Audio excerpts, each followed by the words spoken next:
बिस्मिल्लाहिर्रहमानिर्रहीम, अस्सलाम वालेकुम। देखिए, आप जितना मर्जी दुनिया से झूठ छुपा लें, सच छुपा लें, फ्रॉड कर लें, अल्टीमेटली आपका सच सामने आ ही जाएगा। इजराइल के लिए इस वक्त ऐसा लग रहा है कि कयामत खेज मामला शुरू होने वाले हैं। आप जरा ये मनाजिर देखिए, ये क्या है? ये एक इंटरनेशनल मीडिया ने इजराइल की निवातम एयरबेस का दौरा किया और उस दौरे में जाकर उन्होंने दिखाया कि देखिए ये वो जगह है जहां पर ईरान ने हम पर मिसाइल मारे थे। अब आप दुनिया को जितना मर्जी कहते रहे कि जी उन्होंने हाइपरसोनिक मिसाइल मारे थे, फलाना किया था, आप जरा देखें कि मिसाइल जा जाकर लगे कहां पर है। सहरा में भी मिसाइल लगे हैं, एयरबेस पर भी मिसाइल लगे हैं, रेड सी में भी मिसाइल लगे, हर जगह पर जाकर मिसाइल लगे और इनको ये तबाह नहीं कर सके। अब उन्होंने तो आगे कहानी ये करवाई है कि जी वो असल में नुकसान हमारा ज्यादा नहीं हुआ। आप बताइए, हजारों किलोमीटर दूर से एक इंतहाई स्पीड के साथ मिसाइल आता है और वो सारा एरिया क्रॉस करके जाता है और उसके बाद वो 10 ममालिक क्रॉस कर जाए, वो कई जहाज क्रॉस कर जाए, डिफेंस सिस्टम सब कुछ जाकर तबाह करे, तो उसने कोई आपकी तबाही नहीं करनी थी।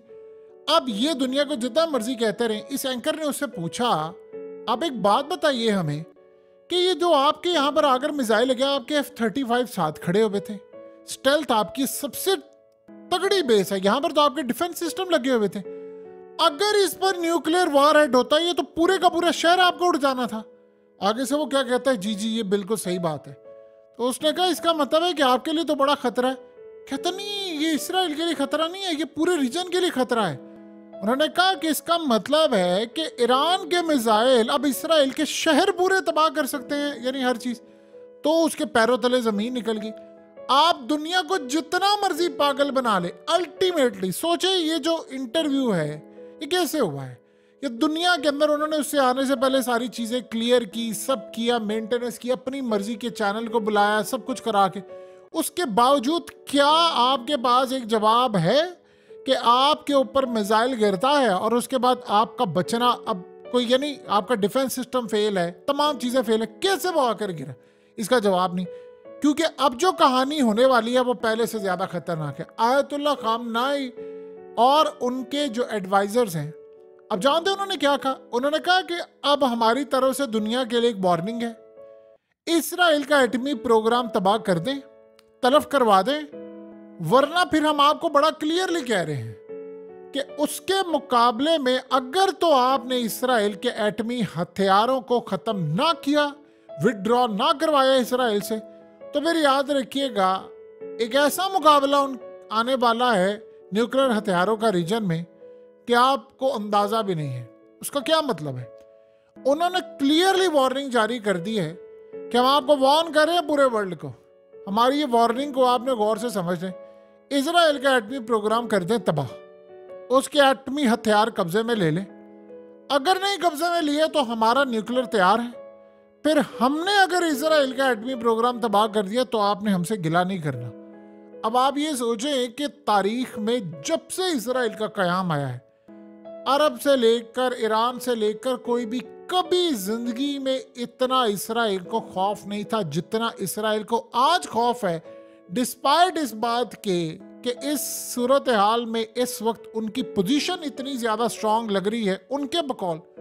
लेकिन उनको खतरा ये पैदा हुआ है कि अब किसी भी वक्त हमारे शहर तबाह हो सकते हैं, हमारा डिमोना तबाह हो सकता है, कुछ भी हो सकता है। अब उन्होंने दुनिया को बता दिया कि ये, अब लोग उनसे पूछ रहे हैं कि हमें ये कहानियां ना करवाएं, ये हुआ था, वो हुआ था, फलाना हुआ था। ईरान ने ये कहा है कि हमने जो अपने, यानी आप सोच लें कि इस बात के बाद कोई बात रह जाती है कि हमारे जो हाइपरसोनिक मिसाइल थे वो इंतहाई लो क्वालिटी के थे और इंतहाई पुरानी टेक्नोलॉजी थी, कई साल पुराने थे, तो हमने तो सिर्फ टेस्ट किया।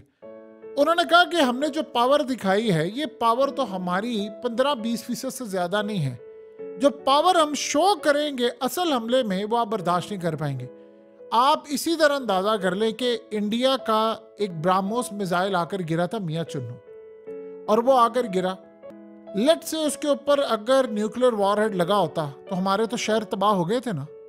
इंडिया ने टेस्ट किया कि इनका जो डिफेंस सिस्टम है वो रोक सकता है।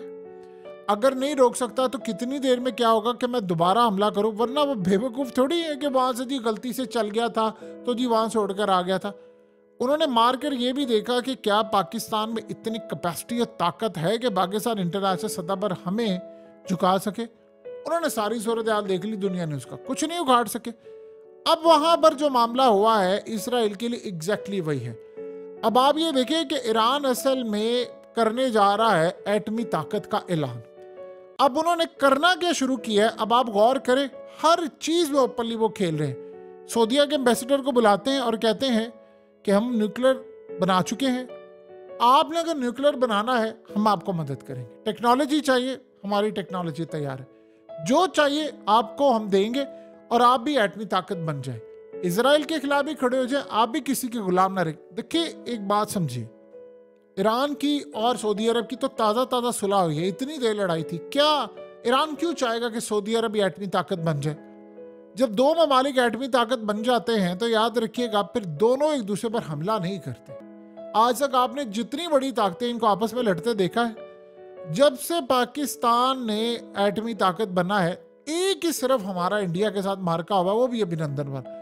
और उसके बाद ठीक है मोदी की पॉलिसी, क्या यूएस ने चाइना के खिलाफ कभी एटमी हमला किया, या इन दोनों ने, या रूस का अभी ये जो सूरत हाल है वो अलग बात है, इजराइल का कभी पाकिस्तान के साथ हुआ या पाकिस्तान का इसराइल के साथ। एटमी ताकत वालों को पता होता है कि अगले ने मारा तो हम भी मारेंगे तो तबाह हो जाएगा सब कुछ।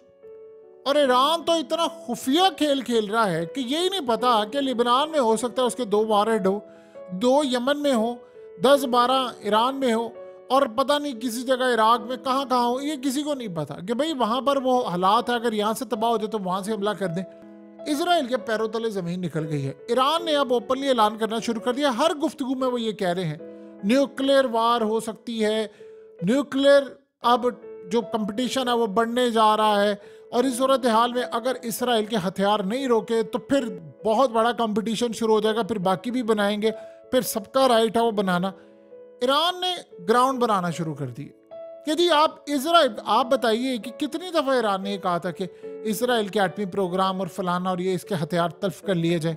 हमेशा ये बात की कि इसराइल के पास एटमी ताकत है, न्यूक्लियर है, लेकिन इसराइल उस ताकत को जाहिर नहीं कर रहा, लिहाजा इसके ऊपर पाबंदियां आयद की जाए। हमेशा से उन्होंने ये बात की, और बच्चे बच्चे को पता है कि डिमोना वहां पर है। अब यहाँ पर मामला ये है कि ईरान ने एक डिमांड सामने रख दी है दुनिया की कि जी इसराइल का एटमी प्रोग्राम तबाह कर दें, इसके एटमी हथियार और असासे जब्त कर लें, अगर नहीं जब्त करेंगे तो हमारा न्यूक्लियर फिर तैयार है, फिर हमें ना कहिएगा। फिर ये आप ज़हन में रखिएगा, ईरान असल में गेम क्या कर रहा है वो बड़ी खतरनाक है। ईरान ने जब एटमी ताकत बनना है तो इन्होंने ओपनली ऐलान करना है, ये छुप कर नहीं बैठेंगे, क्योंकि इन्होंने रीजन के अंदर अपनी ताकत बढ़ानी है। तो जब ये होगा तो वो इसराइल को भी ये कहेंगे।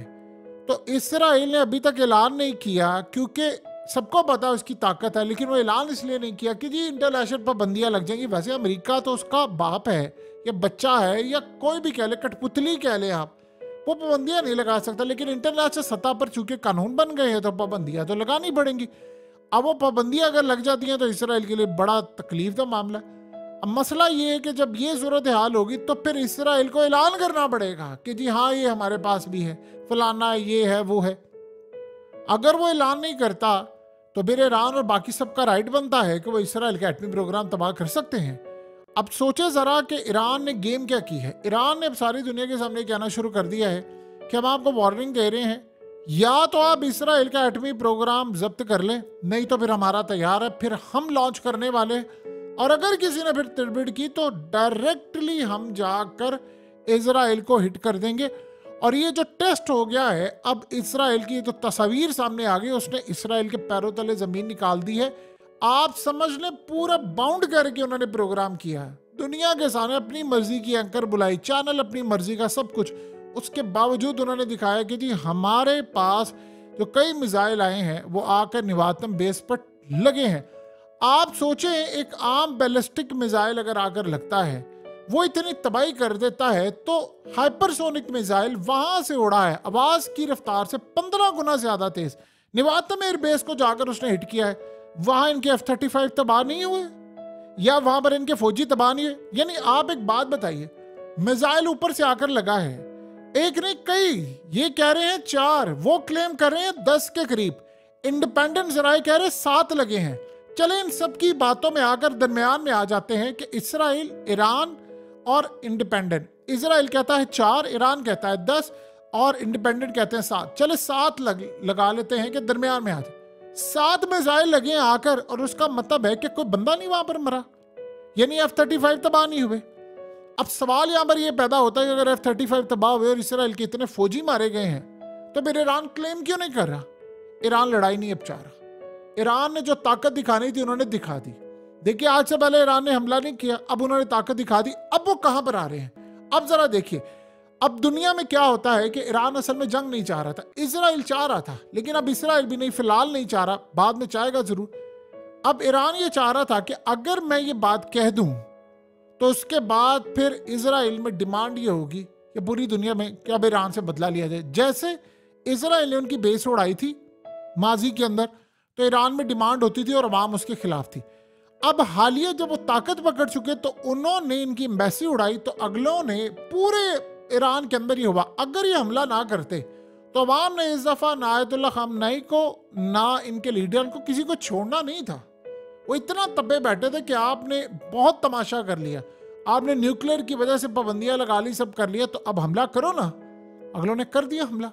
अब इसराइल के लिए सबसे बड़ा झटका है कि उसके इतने फौजी तबाह हो गए, यानी इस हमले के अंदर मारे गए इंफ्रास्ट्रक्चर समेत सब कुछ तबाह हो गया, फौजी मारे गए, तबाही होगी, सब हो गया। व्हाट नेक्स्ट क्या हुआ? वो बदला भी नहीं ले सकते। अब वहां पर इसराइल की अब ये धाक खत्म हो गई है।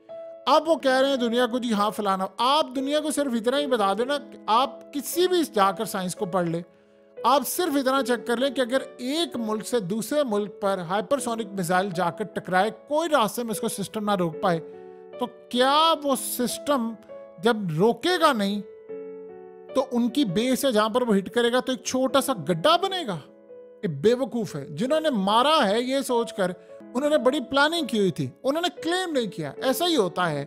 अब इसराइल ने सारी जिंदगी ईरान का एटमी प्रोग्राम तबाह किया, एक दफा उन्होंने ऑफिशियली क्लेम नहीं किया कि हम आए थे, हमारे जहाज आए थे। हमेशा एक ही बात कहते थे, ये हमें नहीं पता, किसी ने कर दिया होगा ईरान का एटमी प्रोग्राम तबाह, हमें क्या पता। ये तकरीबन 4 दफा उनका एटमी प्रोग्राम तबाह कर चुके हैं, आज तक इन्होंने क्लेम नहीं किया। एग्जैक्टली यही सूरत हाल है।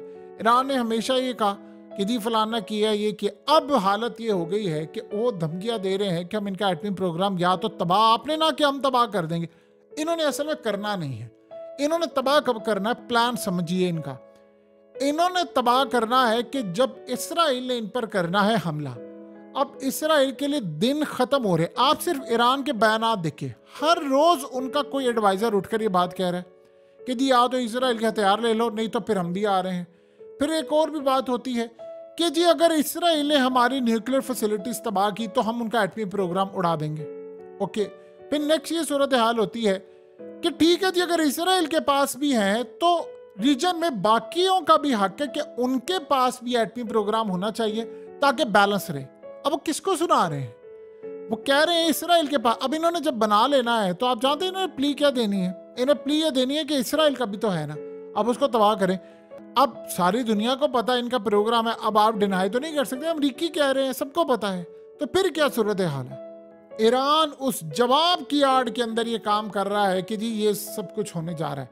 अब इसराइल के लिए बड़ी सूरत हाल खराब है कि एक तरफ रूस इनकी बैक पर खड़ा हुआ है, चाइना इनकी बैक पर खड़ा है। और देखिए, अब चीज ज़हन में रखिएगा, सऊदी अरब ने लाजमी अब ये काम करना है, उन्होंने अपना एटमी प्रोग्राम बनाना है, इसके बगैर वो नहीं रहेंगे। सऊदी अरब का लैंड इतना बड़ा है कि पाकिस्तान जैसे कई ममालिक वहां पर समाये जा सकते हैं। वो टूरिज्म को प्रमोट कर रहे हैं, वो हर चीज़ को प्रमोट कर रहे हैं। तो अभी दुनिया ने उनकी वो साइड नहीं देखी जहां पर टूरिज्म का इतना पोटेंशियल है। तो अब जो सूरत हाल पैदा होने वाली है वो उन्होंने उसी साइड पर रखा है कि ठीक है जी, हम तैयार हैं, हम पूरी तरह आ रहे हैं और अब हम अपना एटमी प्रोग्राम लेकर आ रहे हैं। अगर आपने यहाँ पर रोकने की कोशिश की तो याद रखिएगा, फिर हमारी तरफ से जो भी आएगा हम उसका तबाह कर देंगे प्लान। देखिए, उन्होंने कमाल काम किया, हौसियों को लगा दिया, इंडिया की साइड से लेकर इजराइल की साइड तक उनको रखा हुआ है, इराक से रखा हुआ है, मलेशिया को खुद ताकत बन गए हैं, रूस उनकी बैक पर खड़ा है।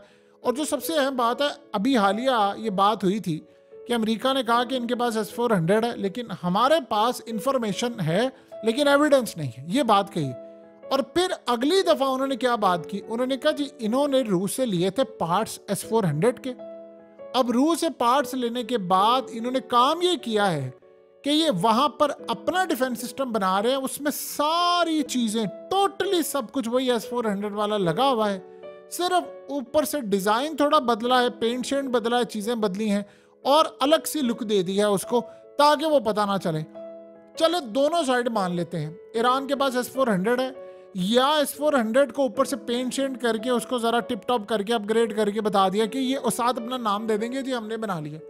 दोनों सूरतों में इसराइल के लिए तबाही है, क्योंकि इसराइल को देखिए ये जो टाइम इस वक्त मिल रहा है इसराइल को कि वो हमला नहीं कर पा रहे ईरान के ऊपर, उनके लिए बड़ा खतरनाक है कि भाई ये तो हमने हमला करना था इन पर, हमने तो ये करना था वो करना था। अब उनको ये बात समझ नहीं आ पा रही कि हम करें क्या, इनका कैसे हम इनको मैनेज करें, और चीज़ें हमारे हाथ से निकल रही हैं।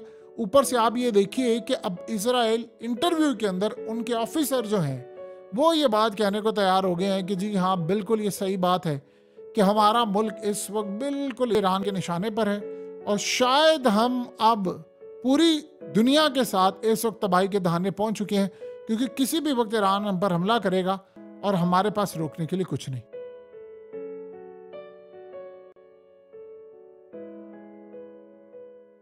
हकीकत टीवी को सब्सक्राइब करना मत भूलें, वीडियो को लाइक करें, शेयर करें और कमेंट सेक्शन में अपनी राय का इजहार ज़रूर करें।